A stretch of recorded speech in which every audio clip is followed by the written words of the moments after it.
Bendiciones para cada uno de ustedes. Para mí es un gusto saludarles nuevamente y darles la bienvenida a una edición más de Reavivados por su palabra. Hoy meditaremos en el capítulo número 3 de la segunda carta a los Corintios. Las cartas en tiempo antiguo se escribían en pedazos de papiro. También se utilizaban cañas como tinta y en ella se colocaba también cierta cantidad de tinta negra con una punta muy fina, y de esa manera se podían transmitir mensajes de personas a personas. Las cartas de Pablo sin duda se escribieron también de esta manera. Sin embargo, el capítulo de hoy nos habla de una carta no escrita en papel, sino en el corazón, no escrita con una tinta normal, sino con la tinta indeleble del Espíritu Santo. Veamos cuáles son las lecciones que nos deja el mensaje de este día. Notemos lo que registra el versículo 1 al 3 del capítulo de hoy. Empezamos otra vez recomendándonos a nosotros mismos. Necesitamos, como algunos, cartas de recomendación para vosotros o de parte de vosotros. Nuestra carta, dice Pablo, sois vosotros, escrita en nuestro corazón, conocida y leída por todos los hombres. Es manifiesto que sois cartas de Cristo, no con tinta, sino con el Espíritu del Dios vivo, no en tablas de piedra, sino en las palpitantes páginas del corazón. Pablo utiliza esta figura poética para referirse a lo que el Señor había hecho en cada uno de ellos, la transformación de su corazón a través de la influencia maravillosa de su Espíritu Santo. Es interesante que Pablo compara a los cristianos con una carta, y no cualquier carta, una carta que debe ser conocida y leída por los hombres. Hay al menos 4 cosas que el apóstol Pablo relaciona para que la gente pueda leer en nuestras vidas. La primera de ellas la encontramos en el verso 13, y es que la gente debe leer o saber que nosotros somos guiados por el Espíritu Santo, que toda obra que realizamos es impactado o bajo la influencia del Espíritu de Dios. Es el Espíritu Santo quien coloca en nuestro corazón el deseo de hacerlo. Una segunda cosa que la gente debe conocer es que Dios nos ha capacitado para hacer grandes cosas. Tú has sido elegido para hacer obras maravillosas y sobre todo para ser un instrumento en las manos de Dios. Una tercera cosa que la gente debe saber es que en el corazón nuestro siempre hay esperanza. Y cuando las personas se acercan a nosotros, esa esperanza debe ser compartida con aquellas que aún no tienen esperanza o nunca la han conocido.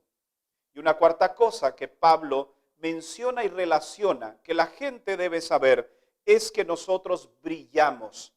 Y brillamos no por luz propia, sino con la luz y el resplandor de la gloria de Dios.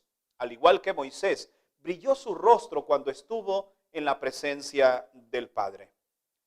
Notemos qué es lo que ocurre con aquellos que no leen en nuestra vida lo que Pablo está diciendo que deben leer, o si nosotros no lo transmitimos a otras personas. Notemos lo que registra el versículo 14. Pero la mente de ellos fue embotada. Y hasta el día de hoy, cuando leen el Antiguo Testamento, les queda el mismo velo que solo en Cristo es quitado. Qué interesante que Pablo hace referencia al Antiguo Testamento como aquellos que entienden y hay un velo en ellos y no comprenden lo que leen. Estos son aquellos que no son guiados por el Espíritu de Dios. Estos son aquellos que leen y mucho menos creen en el Antiguo Testamento. Porque hay muchos que aluden a que el Antiguo Testamento ya no tiene ninguna validez. Por lo tanto, no lo toman en cuenta, no lo consideran. Pero Pablo dice, es porque ellos tienen un velo en sus ojos que no lo entienden. Vivir únicamente en el Nuevo Testamento es vivir un evangelio a medias. Las profecías del Antiguo Testamento tienen su cumplimiento en el Nuevo. Y para entender ese cumplimiento es necesario ir a la historia que la encontramos en el Nuevo Testamento, en el Antiguo Testamento. ¿Te das cuenta? No podemos separar una cosa de la otra. Y Pablo dice, tienen un velo en sus ojos. ¿Cómo resolver este problema? El versículo 15 nos dice, hasta el día de hoy, cuando se lee a Moisés, un velo cubre el corazón de ellos. Pero cuando se convierten al Señor, dice el verso 16, se les quita el velo. Es necesario que si tú has desechado el Antiguo Testamento, o si lo lees y no entiendes, debes convertirte al Señor para entenderlo. Porque la salvación inicia desde el Génesis y termina en el Apocalipsis. Para finalizar, quiero hacerte una pregunta. Retomando la idea de pensamientos de Pablo, que tú y yo somos una carta que debe ser leída y entendida por los hombres. ¿Qué está escrito en tu corazón? Es posible que alguien en este momento diga, pastor, la historia escrita en mi corazón es una historia triste. Es una historia de miseria, una historia de dolor. Es una historia que no tiene ningún final feliz. Es más, es una historia que me gustaría borrar de mi mente. Es una historia que se ha escrito únicamente para recordarme que he venido para sufrir a este mundo. Déjame decirte que hoy el Señor quiere escribir una nueva historia en tu vida.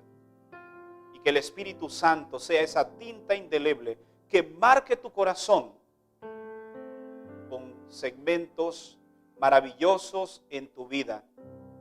Que marquen una historia diferente. Que marquen un rumbo, un futuro diferente para tu vida. Quizá tú has escrito tu propia historia y por eso es una historia triste. Pero cuando permites que Dios escriba tu historia, déjame decirte que Dios siempre tiene finales felices para nuestras historias. Así que permítele hoy a Dios escribir en tu corazón y que tú puedas ser una carta de esperanza para aquellos que hoy no la tienen. Que tú puedas ser una carta de bendición para aquellos que aún no la han recibido. ¿Te gustaría hoy cambiar tu historia por una historia feliz? Acércate al Señor. Él es el único que puede cambiar aquel rumbo que en este momento llevas. Y me gustaría orar por ti, para que eso sea una realidad en tu vida. Oremos. Padre, gracias por la bendición de tu palabra. Queremos ser cartas leídas al mundo, pero cartas que lleven esperanza. Cartas que lleven amor, cartas que lleven comprensión, respeto y sobre todo lleven salvación a otros. Escribe en nuestro corazón una historia diferente a la que hoy tenemos. Te lo pedimos en el nombre de Jesús. Amén. Gracias por habernos acompañado en la meditación de este día. Recuerda que mañana estaremos nuevamente aquí para una edición más de Reavivados por su palabra. Que Dios te bendiga.